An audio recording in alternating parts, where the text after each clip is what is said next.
আসসালামু আলাইকুম সুপ্রিয় দর্শক, আপনার পৃথিবীর যেখান থেকে আমার ভিডিওটা প্লে করছেন সবাইকে আমার সালাম এবং শুভেচ্ছা। দর্শক, আজকে আপনাদের সামনে আসলাম খুব ভারাক্রান্ত মন নিয়ে। একটা খবর, একটা ভিডিও দেখলাম, দেখার পরে মনটা খুবই খারাপ হয়ে গেল, যার জন্য আপনাদের সামনে আসলাম। আপনারা জানেন যে গত 5ই আগস্ট বাংলাদেশে বৈষম্য বিরোধী ছাত্র আন্দোলনের মধ্য দিয়েও বাংলাদেশ মুক্ত হয়েছে। এখানে বলা হয়েছিল যে বৈষম্য বিরোধী কোনো বৈষম্য থাকবে না। ছাত্রদের কথাবার্তা যারা মোটামুটি 51 জন তারা সমন্বয়ক আছে, তাদের মধ্যে সবাই একই সুরে একই কথা বলছে এবং বর্তমানে সরকার গঠন করছে। সব কিছু ঠিক আছে, যে এখানে কোনো ভেদাভেদ থাকবে না, কোনো ছোট উঁচু নিচু কোনো কিছু থাকবে না, ছোট বড় সব কিছু সমান হয়ে যাবে, বৈষম্য বিরোধী বৈষম্য থাকবে না, এই ধরনের কথাবার্তা বলা হয়েছিল। আমরা সবাই দেশের বাহিরে সবাই, প্রত্যেকে বিদেশ থেকে প্রবাস থেকে আমরাও তাদের সাথে সেই যুদ্ধে জড়িত হয়েছি, তাদের সাথে একাত্মতা আমরা প্রকাশ করলাম, আমরা রেমিটেন্স বন্ধ করে দিয়েছি, সব কিছু করছি, ঠিক আছে। আমরা সবাই শুধু ছাত্ররা তারা শুধু কেবল তারা নেতৃত্ব দিয়েছে, আর বাকি তাদের সাথে সহযোগিতা যতটুকু সম্ভব ছিল বাংলাদেশের সমস্ত আপামর জনতা এবং প্রবাসে যারা আছে সবাই এটার সাথে জড়িত, সবাই এটার অংশীদার, সবাই এই যুদ্ধে ঝাঁপিয়ে পড়ছিল একসাথে। তো যাই হোক দর্শক, একটা ভিডিও দেখলাম, দেখার পরে মনটা খুবই খারাপ। বাংলাদেশে বর্তমানে ছাত্রদের, তবে সবাই না, কিছু কিছু ছাত্র আছে তারা এখনও আওয়ামী লীগপন্থী বা ছাত্রলীগের মতো তারা আচার ব্যবহার করতেছে। সেই ভিডিওটা আমি আপনাদেরকে এখন প্লে করে দেখানোর চেষ্টা করব, আপনারা ভিডিওটা একটু দেখেন।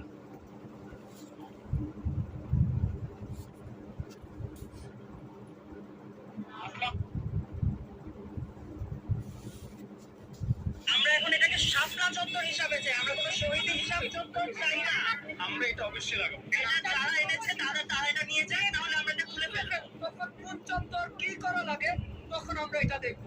আমরা এটা অবশ্যই লাগাবো। 13 বছর 15 বছর আমরা কিছু করতে পারে নাই, আসছে শাপলা চত্বরের মধ্যে শহীদ চত্বর করতে। এটা তো একটা অনেক আগে থেকে, এটা তো চেঞ্জ করার কোনো মানে হচ্ছে না। এটা সাতটা চত্বর, এটা শহীদ চত্বর। এটা এমন না যে এটা কোনো রাজনীতির সাথে কানেক্টেড ছিল বা এরকম কিছু। এটা কোনো আগের সরকারের সাথে কানেক্টেড ছিল, এটা অনেক আগে থেকে একটা ঐতিহ্য। তাই এটা আমরা এখন আপাতত শহীদ চত্বর করা হোক, এটা শাপলা চত্বরই থাকবে। এখানে কিছু জনতা আসছিল, এসে এরা হলো দুপুরের দিকে কিছু আসছিল, এসে এই শাপলা চত্বরের ভেতরে ঢোকার চেষ্টা করে। 10-12 জন ভিতরে অলরেডি ঢুকে পড়ে, তাদেরকে আমরা বের করে তারপর তারা জোরাজোরি করে। এটা ওই সাইডে লাগাতে পারে না, আমরা লাগাতে দেইনি। একটু আগে এসে এটা এখানে ওরা লাগিয়ে তারা এখানে একটা মাইকিং করে বা একটা কিছু সমাবেশ টাইপের করে, তারপর ওরা এখান থেকে চলে যায়। আমরা এখন এটাকে শাপলা চত্বর হিসাবে চাই, আমরা কোনো শহীদ হিসাব চত্বর চাই না। এটা ঐতিহ্য। ওরা কিছুদিন পরে এই শাপলা চত্বরটাকে ভেঙে ফেলবে। এটা দেশের সম্পত্তি। আমরা চাচ্ছি না, আমরা এটা চাচ্ছি না। এটা যারা এনেছে তারা এটা নিয়ে যায়, তাহলে আমরা এটা খুলে ফেলবো। আমরা এখানে কাউকে অসম্মান করছি না। শোনেন, আপনারা দেশের কাদের অবদান ছিল শোনেন। let me finish please, let me finish। আমি চলে যাবো, আমি তো দায়িত্বে আছি। আমি সকাল 7টা থেকে আমরা রাষ্ট্রের পরিস্থিতি আপনারা জানেন। এই যে ভাঙচুর হচ্ছে, কয়টা শিক্ষার্থী ভাঙচুরের উপর পুরোভাবে ফেলছে জানেন। তো আপনারা এই ধরনের হুটহাট যে এই কাজগুলো নিচ্ছেন, এটার ইম্প্যাক্ট আমাদের শিক্ষার্থীদের উপর পড়তেছে। আপনারা এগুলো বুঝেন, একটু স্থির থাকেন, আমাদেরকে আমাদের দায়িত্বটা কাজটা করতে দেন। আপনারা এই সকালে আসছেন, ট্রাফিকের কাজ করছেন, দেখেন আমরা কতটা ছোট ভাই।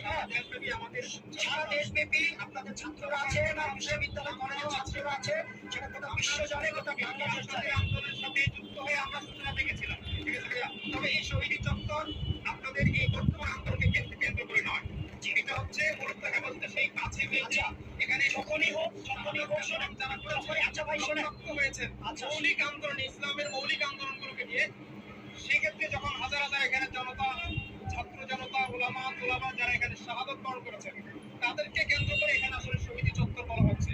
আচ্ছা তাহলে এই কেন্দ্রে বলেন, হ্যাঁ আপনারা শুনে দিচ্ছেন, আপনারা বলেন আমরা আপনাদেরকে কেন নিষেধ করবো? শোনেন, এখানে এটার জন্য একটা ঠিক কোনো বিষয় এখানে আসছে, কেন আসছে না? আপনাদের যেখানে ছেলেপেলে কাজ করতেছে, আপনাদের মানুষজন এসে করে এটা পরিবর্তন করে দিতে চাচ্ছে। সময় নেন, স্থির থাকেন, এখন কিছু করতে পারবেন না আপনারা। কোনো সংস্থা এখন তারপর আপনারা এখানে হাত দিবেন। এখন শিক্ষার্থীদের আমরা বলবো আরো চত্বর, no, there is no way। এটা আগে আসে, আগে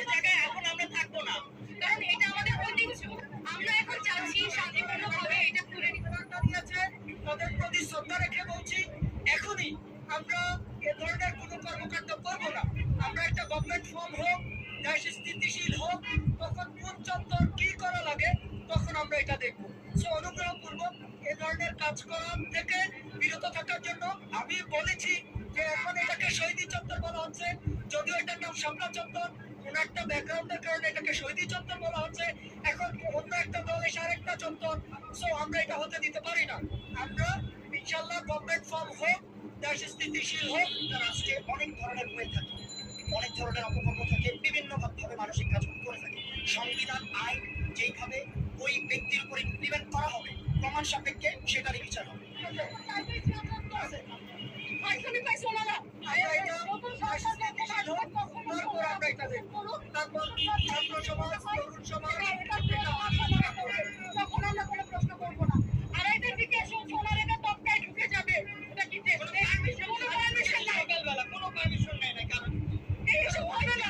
এতগুলো বাচ্চা এখানে সকাল থেকে দাঁড়া ট্রাফিক এখানে দাঁড়ানো 8টা থেকে আমরা ট্রাফিকের কাছে পারমিশন পাতেন সকাল 8টা থেকে তারা কোথায় ছিল?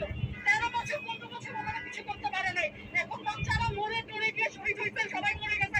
এখন আসছে ওনারা ওনাদের কৃতিত্ব দেখাইতে, স্বাভাবিক কোনো শেষ নাই ওনাদের। আসছে শাপলা চত্বরের মধ্যে শহীদ চত্বর করতে। করবার সুযোগ নেই, ঠিক আছে। বর্তমান বাংলাদেশে আসলে এখন সবাই আবেগতাড়িত জায়গা থেকে এই কাজগুলো করা হচ্ছে। আমরা এখানে মৌলিক বিষয় হচ্ছে আসলে ইসলামের যে মৌলিক বিষয়গুলো নিয়ে হেফাজত ইসলাম বাংলাদেশ, আপনারা জানেন এখানে লক্ষ লক্ষ মানুষের জমায়েত হয়েছিল।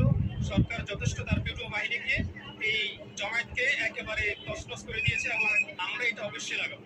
এই জায়গার সাথে আমাদের একটা আবেগ জড়িত আছে। আমরা এই বিষয়ে সর্বাধিক বিবেচনা করে আমরা সময় সাপেক্ষে আমরা ইনশাল্লাহ এই সিদ্ধান্ত নেব ইনশাল্লাহ।